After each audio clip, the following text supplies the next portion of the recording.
Hello, welcome to Easy English. Today, I'm looking for some life advice on Brighton Beach. Let's go. Okay.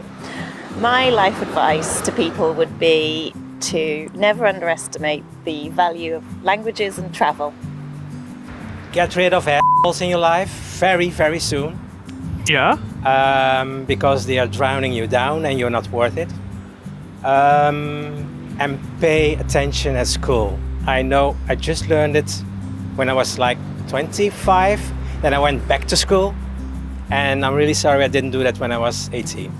Well, I did hear a really good quote on the radio the other day, actually, and they said, which I thought was a really good one to think about for life, and it said, always have somebody to love, always enjoy each day, and always have something to look forward to.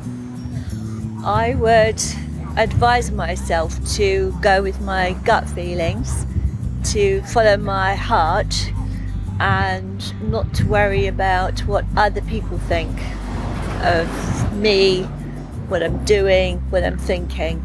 Because I think over time I've probably missed a lot of fun, enjoyment, because I worry too much about other people. Always chase bubbles as fast as you can because it's really fun.